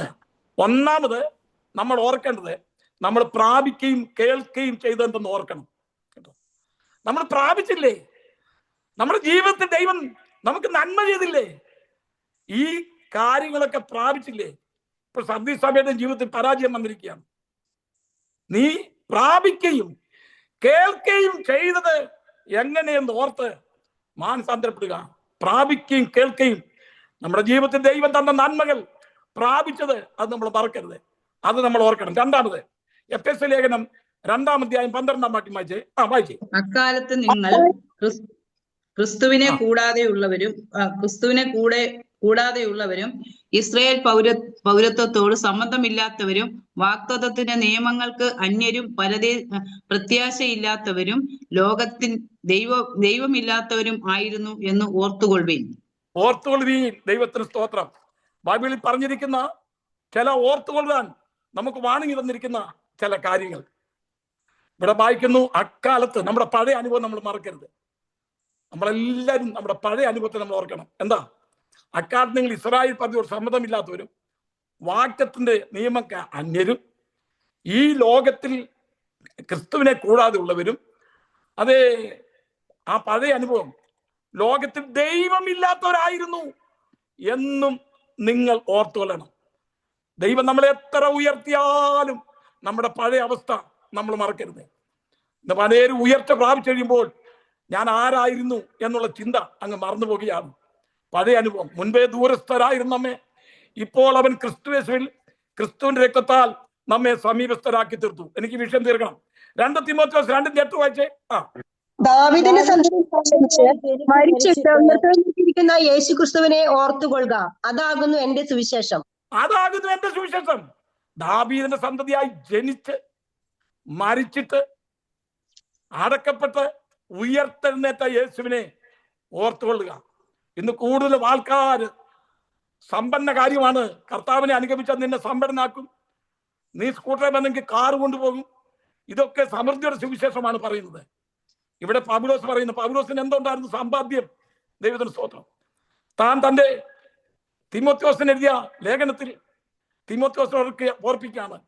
നമ്മൾ ഓർക്കേണ്ടതായ ഒരു വിഷയം, ദാവീദിന്റെ സന്തതിയായി ജനിച്ച് മരിച്ചിട്ട് അടക്കപ്പെട്ട് ഉയർത്തെഴുന്നേറ്റ യേശുവിനെ ഓർക്കണം. നമ്മുടെ ജീവിതത്തിൽ എപ്പോഴും നമുക്ക് വേണ്ടി കഷ്ടം സഹിച്ച് ബേത്ലഹേമിൽ ആ പുൽത്തൊഴുത്തിൽ കിടക്കുന്ന യേശു, ദരിദ്രനായി തീർന്ന കർത്താവായ യേശു ക്രിസ്തു, അവൻ നമുക്ക് വേണ്ടി മരിച്ചത്, അവൻ നമുക്ക് വേണ്ടി കഷ്ടപ്പെട്ടത്, അത് നിങ്ങൾ ഓർക്കണം.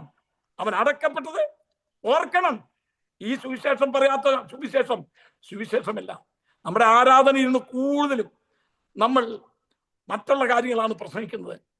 യേശു ക്രിസ്തുവിന്റെ ജനനത്തെക്കുറിച്ച്, മരണത്തെക്കുറിച്ച്, അവൻ വീണ്ടും വരുന്നതിനെ കുറിച്ചുള്ള പ്രസംഗങ്ങളൊക്കെ ഇപ്പൊ തുലം കുറവായിരിക്കുകയാണ്. ഇവിടെ പറയാണ്, ദാവീദിന്റെ സന്തതിയായി ജനിച്ച് മരിച്ചിട്ട് ഉയർത്തെഴുന്നേറ്റ യേശുവിനെ ഓർത്തുകൊള്ളുവീൻ, അതാകുന്നു എന്റെ സുവിശേഷം. ലൂക്കോസ് 17:32 വായിച്ചാട്ടെ. ലൂക്കോസ് 17:32. ലോത്തിന്റെ ഭാര്യയെ ഓർത്തുകൊള്ളുവീൻ. നോക്കണമേ, ലോത്തിന്റെ ഭാര്യയെ ഓർത്തുകൊള്ളുവീൻ. ഒരു ദിവസം ഞാൻ ഇതേപ്പറ്റി ഒരു സ്ഥലത്ത് പ്രസംഗിച്ചപ്പം ഒരച്ചായൻ പറഞ്ഞു, വല്ലവന്റെ ഭാര്യ ഞാൻ ഇതിനെ ഓർത്ത് നടക്കുന്നു. ലോത്തിന്റെ ഭാര്യയെ ഓർത്തുകൊള്ളുവീൻ. എന്താണ് അതിന്റെ അർത്ഥം? ലോത്തിന്റെ ഭാര്യയ്ക്ക് വന്ന് സംഭവിച്ചത് എന്താണ്? അതേ അബ്രഹാമിനെ വിട്ട ഒരു കുടുംബം സോദോമിൽ പോയി താമസിച്ചു. അവിടെ നല്ല സ്ഥാനക്കറ്റ ഉയർപ്പും എല്ലാം, അതേ വിഷമസ്സുകളൊക്കെ മാറി ആ പട്ടണത്തിന്റെ ഒരു ന്യായാധിപനായി. ലോകത്തിന് നല്ല ജോലിയൊക്കെ കിട്ടി, നല്ല മഹിമയോടെ വാഴുകയാണ്. 2 പെൺമക്കൾ, അവരുടെ കല്യാണമൊക്കെ ഉറച്ചിരിക്കുകയാണ്. സോദോമിലെ പാപം വർദ്ധിച്ചു കഴിഞ്ഞപ്പോൾ അതേ ദൈവം ഓർപ്പിച്ച് ഈ പട്ടണത്തെ നശിപ്പിക്കാൻ പോകുന്നു.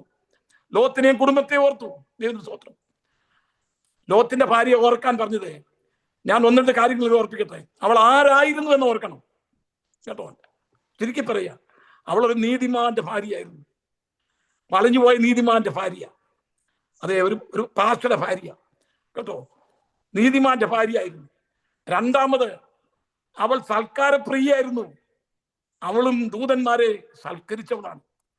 ദൂതന്മാർക്ക് വീട്ടിൽ അഭയം കൊടുത്ത് എന്തെല്ലാം പാരമ്പര്യപരമുണ്ട്. ഞാനോ എത്രയോ പാസ്റ്റർമാരെ സൽക്കരിച്ചാണ്, ദൂതന്മാരെ സൽക്കരിച്ചതാണ്. മൂന്നാമതായി, ദൈവത്തിന്റെ ദൂത് നേരിട്ട് കേട്ടതാണ്. ദൂതന്മാര് അന്നത്തെ അവിടുത്തെ ഒരു പ്രസംഗം നടന്നു, എസ്കറ്റോളജി, ഭാവികാല സംഭവം. നാളെ ഈ പട്ടണമില്ല. ദൂത് നേരിട്ട് കേട്ടവളാണ് നീതിമാന്റെ ഭാര്യ, പാഷയുടെ ഭാര്യ. പിന്നെ അനേകരെ സൽക്കരിച്ചവൾ.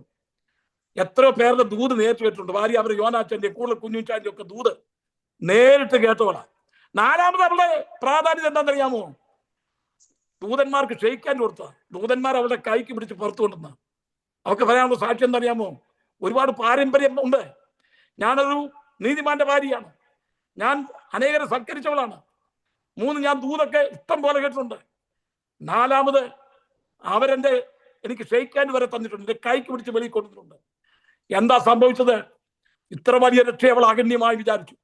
അവൾ പുറകോട്ട് നോക്കി, പഴയ സമ്പത്തെ ഓർത്തു. ഇത് ഓർത്തുകൊള്ളണം, ലോത്തിന്റെ ഭാര്യയെ ഓർത്തുകൊള്ളുവീൻ.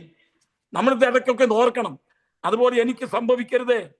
ആദ്യ സ്നേഹത്തിലേക്ക് അതേ മടങ്ങി വരണം. നീ ഏതെന്ന് വീണിരിക്കുന്നു എന്ന് ഓർക്കണം, ഓർത്തുകൊള്ളുവീൻ. 63-ാം സംഗീതം 5-ാം വാക്യം വായിച്ചാണ്.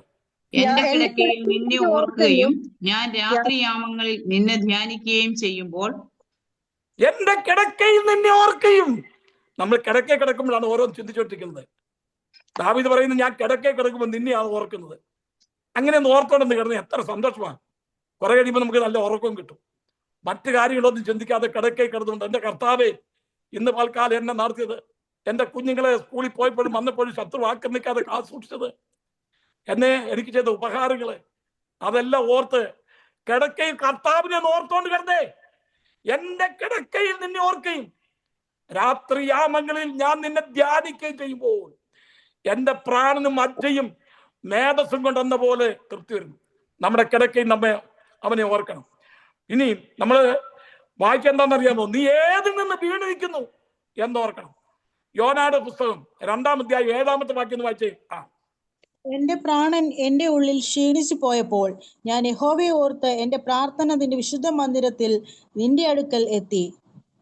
നോക്കണമേ, എന്റെ പ്രാണൻ, തിമിംഗലത്തിന്റെ വയറ്റിൽ കിടക്കുന്ന അനുഭവം. എന്റെ പ്രാണൻ അതേ ക്ഷീണിച്ചപ്പോൾ ഞാൻ നിന്നെ ഓർത്തു. ഭയങ്കര സംഭവമാണ്. കടലാനയുടെ വയറ്റിൽ കിടക്കുക, അവിടെ കിടന്നുകൊണ്ട് ഓർത്തെന്ന്. ദൈവത്തിന് സ്തോത്രം. നേരത്തെ പറഞ്ഞതൊക്കെ അനുസരിക്കാൻ കുഴപ്പമില്ലായിരുന്നല്ലോ. ഇപ്പം താന് കടലാനയുടെ വയറ്റിൽ ചെന്നപ്പോൾ എന്തോ ഒരു പ്രാർത്ഥനയാണെന്നറിയാമോ? ഈ കടലാന കിടന്ന് വിഷമിച്ചു പോയി. പുള്ളി അവിടെ ചെന്ന് തലണയൊന്നും ഇല്ലായിരുന്നു. അവിടുത്തെ കടൽപ്പുല്ലെല്ലായിടത്തും ഒരു തലണ ഉണ്ടാക്കി അതേ കട്ട് വെച്ച് കിടന്നുകൊണ്ട് അതേ കിടക്കുക. അവിടെ ഉറങ്ങാന്നാ വിചാരിച്ചത്. പക്ഷെ ഉറക്കം കിട്ടുന്നില്ല, വല്ലാത്തൊരു സിറ്റുവേഷനില്ല. അവിടെ കിടന്നുകൊണ്ട് അവൻ ഓർത്തു. നമ്മൾ ക്ഷീണിക്കുമ്പോൾ, നമ്മൾ ഭാരപ്പെടുമ്പോൾ, പരിശോധന വരുമ്പോൾ നമ്മുടെ കർത്താവിനെ നമ്മൾ ഓർക്കണം. നീ ഏതിൽ നിന്ന് വീണിരിക്കുന്നു എന്ന് ഓർക്കുക. 2-ാമത്, നീ മാനസാന്തരപ്പെടുക. ദൈവം. 2-ാമത് ഓർത്താൻ മാത്രം പോരാ, മാനസാന്തരപ്പെടണം. നമ്മുടെ ജീവിതത്തിൽ മാനസാന്തരം ഉണ്ടായിരിക്കണം. അതേ ഇത് രക്ഷിക്കപ്പെടാത്തവരെ കുറിച്ചല്ല പറയുന്നത്, രക്ഷിക്കപ്പെട്ട എഫെസോസ് സഭയെ കുറിച്ചാണ് പറയുന്നത്. നമുക്ക് നമ്മുടെ സഭയിൽ, നമ്മുടെ വിശ്വാസികൾക്കല്ല മാനസാന്തരം ആവശ്യമാണ്. ദൈവത്തിന് സ്തോത്രം കേട്ടോ. തിരിച്ചു വരുന്ന വീണ് പോയെങ്കിൽ ദാവീദിന് മാനസാന്തരം ഉണ്ടായി. തങ്ങളുടെ തെറ്റുകളെ ഏറ്റു പറഞ്ഞ് ഉപേക്ഷിക്കണം. ലംഘനം മറച്ചു വെക്കുന്നതിന് ശുഭം വരികയില്ല. അവയെ ഏറ്റു പറഞ്ഞ് ഉപേക്ഷിക്കുന്നതിനോ കാരണം ലഭിക്കുമെന്നാണ് വായിക്കുന്നത്. ലൂക്കോസിന്റെ സുവിശേഷം 17-ാം അധ്യായം 3-4 വാക്യം വായിക്കാമോ? സൂക്ഷിച്ചുകൊള്ളുവിൻ, സഹോദരൻ പിഴച്ചാൽ അവനെ ശാസിക്ക, അവൻ മാനസാന്തരപ്പെട്ടാൽ അവനോട് ക്ഷമിക്ക. ദിവസത്തിൽ 7 വട്ടം നിന്നോട് പിഴയ്ക്കുകയും 7 വട്ടവും നിന്റെ അടുക്കൽ വന്നു ഞാൻ മാനസാന്തരപ്പെടുന്നു പറയുകയും ചെയ്താൽ അവനോട് ക്ഷമിക്ക. നോക്കണമേ, അവനോട് ക്ഷമിക്ക കേട്ടോ. അവന് എപ്പോഴൊന്ന് വീഴുക കേട്ടോ. കർത്താവ് പറയുന്നത് ആ 7 വട്ടവും അവൻ വീണിട്ട് തിരിച്ചു വന്നിട്ട് നിന്നോടാ പിഴയ്ക്കുന്നത്. അതെ, എന്നോട് ക്ഷമിക്കണമേ, വീണു പോയെന്ന് പറഞ്ഞ ക്ഷമിക്കണമേ. 7 വട്ടം ക്ഷമിക്കാനാണ് കർത്താവ് പറഞ്ഞു. 490 പ്രാവശ്യം എന്ന് പറഞ്ഞാൽ എപ്പോഴും ക്ഷമിക്കണമെന്നാണ്. നമ്മുടെ ജീവിതത്തിൽ വീഴ്ചകളുണ്ടാകും, പരാജയങ്ങളുണ്ടാകും, നമ്മുടെ ആദ്യ സ്നേഹം നമുക്ക് നിന്ന് വിട്ടുപോകും, അന്യോന്യം കോപമുണ്ട്. ദൈവസ്വരം ഇതെല്ലാം നമ്മൾ ദൈവത്തിന് സന്ധിയിൽ ക്ഷമിക്കുമ്പോൾ നമ്മുടെ കർത്താവ് നമ്മൾ ക്ഷമിക്കുന്നു. അതാണ് മാനസാന്തരം എന്ന് പറയുന്നത്. കൊരിന്ത്യ സഭയെ കുറിച്ച് നമ്മൾ എഴുതുമ്പോൾ 2 കൊരിന്ത്യർ 7-ാം അധ്യായം 8 മുതലുള്ള വാക്യങ്ങൾ നിങ്ങൾ വായിച്ചു നോക്കണം. പൗലോസ് കൊരിന്ത്യ സഭയിൽ അവരുടെ അച്ചടക്ക പരിപാടിയിൽ നിന്ന് പരാജയപ്പെട്ട് കഴിഞ്ഞപ്പോൾ അവരെ ശാസിച്ചിരുന്ന ലേഖനം നമുക്ക് കാണുവാൻ തക്കൊണ്ട് കഴിയുന്നുണ്ട്. അവിടെ ദുർമാർഗം വന്നു. ഒരുത്തൻ തന്റെ അപ്പന്റെ ഭാര്യയെ വെച്ചുകൊള്ളുന്നു പോകും. അവനെ മറക്കാൻ പറഞ്ഞു, അവനെ സാത്താന്റെ ദൂതനെ ഏൽപ്പിക്കാൻ പറഞ്ഞു. ഈ ശാസന കിട്ടിക്കഴിഞ്ഞപ്പോൾ അവൻ മാനസാന്തരപ്പെട്ടു കേട്ടോ. അവരെ വളരെയധികം ശാസിച്ച ഒരു ലേഖനമാണ് കൊരിന്ത്യരുടെ 1-ാം ലേഖനം. 2-ാം അധ്യായത്തിലേക്ക് വന്നപ്പോൾ അവൻ തിരിഞ്ഞു വന്ന് ആ സഭയുടെ ആക്റ്റീവ് മെമ്പറായി തീരുവാൻ തക്കൊണ്ട് ഇടയായി തീർന്നു. വല്ലാത്തൊരു ദോഷമാണ് അവൻ ചെയ്തുകൊണ്ടിരുന്നത്. എന്നിട്ട് യോഗത്തിന് വന്നിരിക്കുക, അവരെ വെച്ചോണ്ടിരിക്കുക. പക്ഷെങ്കിൽ പൗലോസ് കോപിച്ച് അവനെ ശാസിച്ച സന്ദർഭത്തിൽ അവൻ വീണ്ടും തിരിച്ചു വന്നായി നമ്മൾ 2 കൊരിന്ത്യർ ലേഖനം എഴുതുമ്പോൾ നമുക്ക് കാണുവാൻ തക്കൊണ്ട് കഴിയും. ഞാൻ നിങ്ങൾക്ക് എഴുതിയ ലേഖന നിമിത്തം നിങ്ങൾക്ക് ദുഃഖമുണ്ടായെങ്കിലും അത് നിങ്ങൾക്ക് പിന്നീട് ഗുണമായി തീർന്നു എന്നാണ് 2 കൊരിന്ത്യർ 7-ാം അധ്യായം 8 മുതലുള്ള 10 വരെയുള്ള വാക്യങ്ങൾ വായിക്കുന്നത്. വെളിപ്പാട് പുസ്തകത്തിൽ ആവർത്തിച്ച് പറഞ്ഞിരിക്കുന്ന 2 സഭകളെ ഒഴികെ 2 സഭകൾ ഒഴിച്ച്, സ്മുർനായും ഫിലദൽഫിയായും ഒഴിച്ച് ബാക്കി 5 സഭകളോടും മാനസാന്തരപ്പെടാൻ പറയുന്നുണ്ട്. 2-ാം അധ്യായം 5-ാമത്തെ വാക്യത്തിൽ മാനസാന്തരപ്പെടുക. 2-ാം അധ്യായം എഴുതിയെടുത്തത് 2-ാം അധ്യായം 16-ാമത്തെ വാക്യത്തിൽ മാനസാന്തരപ്പെടുക. 2-ാം അധ്യായം 21-ാമത്തെ വാക്യത്തിൽ മാനസാന്തരപ്പെടുക. 3-ാം അധ്യായം 3-ാമത്തെ വാക്യത്തിൽ മാനസാന്തരപ്പെടുക. 19-ാമത്തെ വാക്യത്തിലും മാനസാന്തരപ്പെടുക. സ്മുർനായും ഫിലദൽഫിയായും ഒഴിച്ച് ബാക്കിയുള്ള എല്ലാ സഭകളോടും മാനസാന്തരപ്പെടാൻ പറയുന്നുണ്ട്. അവരുടെ ജീവിതത്തിലെല്ലാം പരാജയം സംഭവിച്ചു. ദൈവത്തിന് സ്തോത്രം. തിമോത്തിയോസിന് നിർദ്ദേശം നൽകിയിരിക്കുന്ന 2 തിമോത്തിയോസ് 2-ാം അധ്യായം 25-26 ഒന്ന് വായിച്ചേ. വിരോധികൾക്ക് ദൈവം സത്യത്തിന്റെ പരിജ്ഞാനത്തിനായി നൽകുമോ എന്നും പിശാചിനാൽ പിടിപെട്ട് കുടുങ്ങിയവരാകിയാൽ അവർ സുബോധം പ്രാപിച്ച് അവന്റെ കെണിയിൽ നിന്ന് ഒഴിഞ്ഞ് ദൈവേഷ്ടം ചെയ്യുമോ എന്നും വെച്ച് അവരെ സൗമ്യതയോടെ പഠിപ്പിക്കേണ്ടതും ആകുന്നു. വിരോധികൾക്ക് ദൈവം സത്യത്തിന്റെ പരിജ്ഞാനത്തിനായി മാനസാന്തരം നൽകുമോ എന്ന് പൗലോസ് തിമോത്തിയോസിന് നിർദ്ദേശം നൽകിയിരിക്കുന്ന ഒരു ഭാഗ്യമാണ്. ദൈവത്തിന് സ്തോത്രം. വിരോധികൾക്ക് അവരും മാനസാന്തരപ്പെടുവാൻ തക്കണം ദൈവം ആഗ്രഹിക്കുന്നു. മുടിയപുത്രൻ മാനസാന്തരപ്പെട്ടു, അവൻ അനുദപിച്ച് മടങ്ങി വന്നു. ലൂക്കോസിന്റെ സുവിശേഷം 15-ാം അധ്യായം 18-ാമത്തെ വാക്യം, അപ്പാ ഞാൻ സ്വർഗത്തോടും നിന്നോടും പാപം ചെയ്തിരിക്കുന്നു. 116 പ്രാവശ്യം തിരുവചനത്തിൽ മാനസാന്തരപ്പെടാൻ പറയുന്നുണ്ട്. 116 പ്രാവശ്യം. അത് കൂടുതലും വിശ്വാസത്തോടുള്ള ബന്ധത്തിലാണ് അവിടെ ഉപയോഗിച്ചിരിക്കുന്നത്. നമുക്കെല്ലാവരും മാനസാന്തരം ആവശ്യമാണ്. അതേ മനസ്സിനുണ്ടാകുന്ന വ്യതിയാനമാണ് മാനസാന്തരം. ദൈവത്തിന് സ്തോത്രം. അപ്പോസ്തലപ്രവൃത്തി 17:30 നമ്മൾ വായിക്കുമ്പോൾ അറിയായ്മയുടെ കാലങ്ങളെ ദൈവം ലക്ഷ്യമാക്കാതെ ഇപ്പോൾ എല്ലായിടത്തും എല്ലാവരും മാനസാന്തരപ്പെടണമെന്ന് മനുഷ്യരോട് കൽപ്പിക്കുന്നു.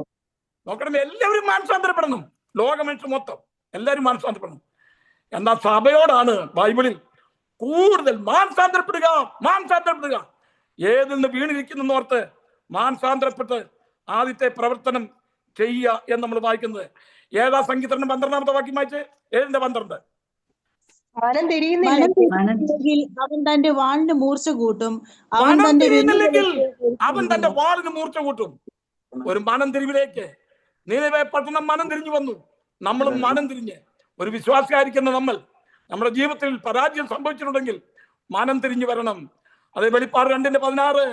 ആകയാൽ മാനസാന്തരപ്പെടുക, അല്ല ഞാൻ വേഗത്തിൽ വന്നു എന്റെ വായിലെ വാളുകൊണ്ട് അവരോട് പോരാടും. അപ്പോസ്തലപ്രവൃത്തി 8-ാം അധ്യായം 22-ാമത്തെ വാക്യം വായിക്കുമ്പോൾ ആ ശിമിയോനോട് പറഞ്ഞില്ലേ, നീ ദൈവത്തോട് നിന്റെ പാപം ഏറ്റുപറയുക, പക്ഷേ ദൈവത്തോടെ ഏറ്റുപറഞ്ഞ് മാനസാന്തരപ്പെടുക. അവന്റെ വിശ്വാസിയായിരുന്നു കേട്ടോ. കൂടാത്രത്തിന്റെ പുസ്തകങ്ങൾ 50,000 വെള്ളിക്കാശുള്ളതെല്ലാം വിറ്റിട്ട് അവനൊരു വിശ്വാസിയായി തീർന്ന പരിശുദ്ധാത്മാവിന്റെ ദാനമായി വാങ്ങിക്കാൻ വന്നവനാ അവൻ. നിന്റെ പണം നിന്നോട് നശിച്ചു പോകട്ടെ, നിന്റെ ഹൃദയം ദൈവത്തിന്റെ സന്നിധിയിൽ നേരുള്ളതല്ലായിക്കൊണ്ട് ഈ കാര്യത്തിൽ നിനക്ക് പങ്കും ഓഹരിയും ഇല്ല എന്ന് പറഞ്ഞു. അവൻ പറഞ്ഞു, എനിക്ക് നിങ്ങൾ പറഞ്ഞൊന്നും ഭവിക്കാതിരിപ്പാൻ എനിക്ക് വേണ്ടി പ്രാർത്ഥിക്കണം എന്ന് പറഞ്ഞപ്പോൾ നീ ദൈവത്തോട് അപേക്ഷിക്ക, പക്ഷേ നിന്റെ പാപം ക്ഷമിച്ചു കിട്ടുമായിരിക്കും. ദൈവത്തിന്റെ സന്നിധിയിൽ അതേ മാനസാന്തരപ്പെടണം. 3-ാമത്തെ വിഷയം, ആദ്യത്തെ പ്രവൃത്തി ചെയ്യുക. എന്താണ് ആദ്യം ഉണ്ടായിരുന്ന പ്രവൃത്തി? 3 കൂട്ടം കാര്യങ്ങൾ മടങ്ങി വരണം. 1, ഏതെന്ന് വീണിരിക്കുന്നത് ഓർക്കണം. 2, ഇവിടെ വായിക്കുന്നത് മാനസാന്തരപ്പെടണം. 3, ആദ്യത്തെ പ്രവൃത്തി ചെയ്യണം. മാനസാന്തരത്തിൽ ഇരുന്നാ പോരാ, നീ ആദ്യം എന്താ ചെയ്തുകൊണ്ടിരുന്നത് അതിലേക്ക് നീ മടങ്ങി വരണം കേട്ടോ. അതേ 1 യോഹന്നാൻ 3:18 ഞാൻ പറഞ്ഞു വിടുകയാണ്, സമയം പോയി. നാം വാക്കിനാലും നാവിനാലും അല്ല, പ്രവൃത്തിയിലും സത്യത്തിലും തന്നെ അവനെ സ്നേഹിക്കണം. എഫെസോസ് സഭ ആദ്യകാലങ്ങളിൽ നല്ല പ്രവൃത്തി ചെയ്തിരുന്നു. ഇപ്പോൾ അങ്ങനെ ഒന്നില്ല, അവർക്ക് പ്രവർത്തനമില്ല, പരസ്യോഗമില്ല. ഇപ്പൊ എല്ലാവരും തിന്നു കുടിച്ചിങ്ങനെ നിൽക്കുകയാണ്. ആദ്യത്തെ ആ സ്നേഹത്തിൽ നിന്ന് അവര് അന്യാധീനപ്പെട്ടു പോയി. അങ്ങനെയുള്ള ആദ്യ അനുഭവങ്ങളിലേക്ക് അവർ മടങ്ങി വരണം. കൊലോസ്യ ലേഖനം ഞാൻ പറഞ്ഞുവിടാം, സമയം പോയി. കൊലോസ്യ ലേഖനം വാക്യം തീർത്തു. കൊലോസ്യ 2:6 വായിക്കുമ്പോൾ, ആകയാൽ നിങ്ങൾ കർത്താവായ യേശുവിനെ കൈക്കണ്ടതുപോലെ അവന്റെ കൂട്ടായ്മയിൽ നടപ്പിൻ. അവന്റെ കൂട്ടായ്മയിൽ നടക്കണം. ദൈവത്തെ സ്തോത്രം. കർത്താവ് ഏൽപ്പിച്ച പല പ്രവൃത്തികളിലും അവൻ വിശ്വസ്തനായിരുന്നിട്ടും അവയൊന്നും തന്നെ യഥാർത്ഥ സ്നേഹത്തെ പ്രതിഫലിക്കപ്പെടുന്നവരായിരുന്നില്ല എഫെസോസ് സഭ. ദൈവത്തിന് സ്തോത്രം. ഇവിടെ വായിക്കുന്നു, ആദ്യത്തെ പ്രവൃത്തിയിലേക്ക് നമ്മൾ മടങ്ങി വരണം. സഭ ചെയ്യേണ്ട 3 കൂട്ടം കാര്യങ്ങൾ: 1, വീണിരിക്കുന്നത് നീ ഓർക്കണം. 2, നീ മാനസാന്തരപ്പെടണം. 3, ആദ്യത്തെ പ്രവൃത്തിയിലേക്ക് മടങ്ങി വരണം. ഇന്ന് രാത്രികാലം ദൈവത്തിന്റെ പൈതലെ, ആദ്യ സ്നേഹം വിട്ടുകളഞ്ഞു എന്ന ഒരു കുറ്റം നിന്നെ കുറിച്ച് പറയാനുണ്ട്. അത് പറഞ്ഞിട്ട് കർത്താവ് പോവുകയല്ലായിരുന്നു. ഈ സഭയെ സ്നേഹിച്ച് അവരെ വീണ്ടും യഥാസ്ഥാനപ്പെടുത്തുവാൻ, അവരെ വീണ്ടും ദൈവകൃപയിലേക്ക് കൊണ്ടുവരാൻ ദൈവം ആഗ്രഹിക്കുന്ന സ്നേഹമാണ് അഗാപ്പെ സ്നേഹം. അതുകൊണ്ട് ഈ 3 കൂട്ടം കാര്യം ചെയ്യാം. നമ്മുടെ അഗാപ്പെ ബൈബിൾ കോളേജിൽ പഠിക്കുന്ന എല്ലാ വിശുദ്ധന്മാരോടും എല്ലാ സഹോദരി സഹോദരന്മാരോടും എനിക്ക് പറയാൻ തക്കുള്ളത്, നമ്മളെ ഒന്ന് തിരിഞ്ഞു നോക്കണം, ഏതിൽ നിന്ന് വീണിരിക്കുന്നത് കണ്ടുപിടിക്കണം കേട്ടോ. 2ാമത്, അത് ഓർത്താൻ മാത്രം പോരാ, മാനസാന്തരപ്പെടണം.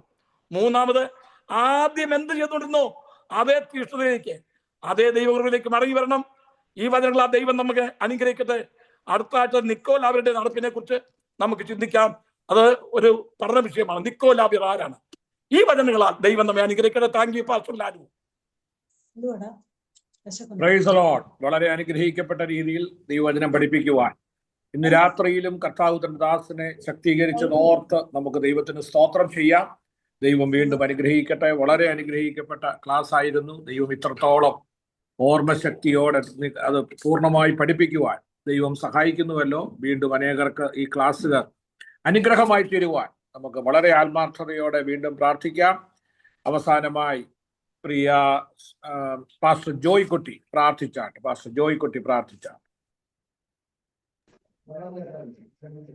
കർത്താവേ, നന്ദിയോടെ സ്തോത്രം, സ്തോത്രം, സ്തോത്രം, സ്തോത്രം, സ്തോത്രം.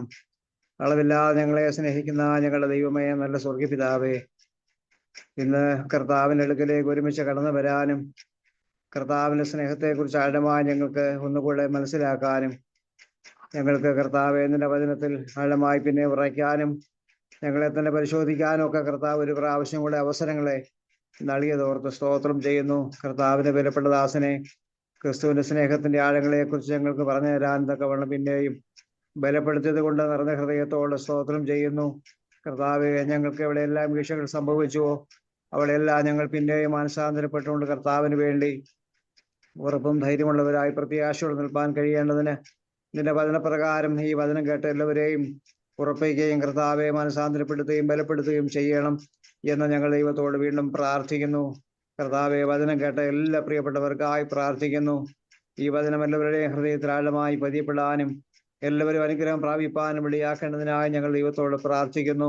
വചനം പഠിപ്പിച്ച കർത്താവിനെ വിലപ്പെട്ട ദാസനെ പിന്നെയും കർത്തകരങ്ങളിലേക്ക് ഒരുമിച്ച് ഞങ്ങൾ ചേർത്ത് സ്തോത്രം ചെയ്ത് പ്രാർത്ഥിക്കുന്നു.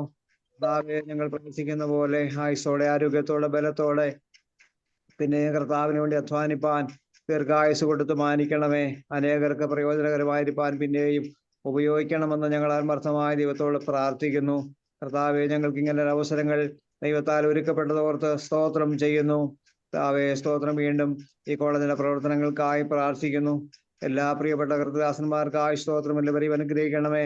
ലാലു പാഷയെ കർത്താവ് അനുഗ്രഹിക്കണമേ. ഷാജി പാഷക്കായി സ്തോത്രം. മറ്റു വിഷയങ്ങളൊക്കെ പഠിപ്പിക്കുന്ന അധ്യാപകർക്കായി സ്തോത്രം. എല്ലാ കർത്തദാസന്മാരെയും ദൈവം ബലപ്പെടുത്തുന്നതിനായി പ്രാർത്ഥിക്കുന്ന ലോകത്തിന്റെ പലയിടങ്ങളിൽ നിന്നുകൊണ്ട് ഈ വചനം പഠിക്കുന്നവരും സൂവിൽ കൂടി കേൾക്കുന്ന എല്ലാ പ്രിയപ്പെട്ടവരെയും ഒരിക്കൽ കൂടെ സമർപ്പിച്ചുകൊണ്ട് പ്രാർത്ഥിക്കുന്നു. ഞങ്ങൾക്കെല്ലാം അനുഗ്രഹമാക്കി തീർക്കണം. അവിടുത്തെ വരവിനായി ഞങ്ങളെ ഒരുക്കണമേ. കോളേജിലെ പ്രവർത്തനങ്ങളെ കർത്താവ് അനുഗ്രഹിക്കണമേ. പിന്നെ ഞങ്ങൾ ഒരുമിച്ച് കാണുമ്പോഴേയും കൃപയിൽ ഞങ്ങളെ സൂക്ഷിക്കണമേ. യാതിനെയും പ്രാർത്ഥനയും കർത്താവ് കേട്ടതിനായ സ്തോത്രം വിശ്വസിക്കുന്നു. എല്ലാ മഹത്വം കർത്താവ് ഞങ്ങൾ അർപ്പിക്കുന്നു. യേശു കർത്താവിന്റെ അൻപുള്ള നാമത്തിൽ തന്നെ. ആമേൻ. പിതാവായ ദൈവത്തിന്റെ സ്നേഹവും പുത്രനായ യേശു ക്രിസ്തുവിന്റെ കൃപയും പരിശുദ്ധാത്മാവിന്റെ സഹവാസവും സാന്നിധ്യവും നമ്മോടും ഇന്ന് ജോയിൻ ചെയ്ത എല്ലാ പ്രിയപ്പെട്ടവരോടും പ്രത്യേക ക്ലാസ് എടുത്ത കർത്താവിന്റെ ദാസനോടും ഈ ബൈബിൾ കോളേജിന്റെ പ്രവർത്തനങ്ങളോടും ഇന്ന് മുതൽ എന്നേക്കും ഉണ്ടായിരിക്കുമാറാകട്ടെ. ഇന്നും ദൈവത്തിന് സ്തോത്രം ചെയ്യും. നാളെ വൈകിട്ട് ക്ലാസ് ഉണ്ടായിരിക്കുന്നതാണ്. കർത്താവിന്റെ ദാസൻ ജോർജ് വർഗീസ് നാളെ ക്ലാസ് എടുക്കുന്നതാണ്. എല്ലാ പ്രിയപ്പെട്ടവരും ജോയിൻ ചെയ്യുക. ദൈവം എല്ലാവരെയും സഹായിക്കട്ടെ. Thank you.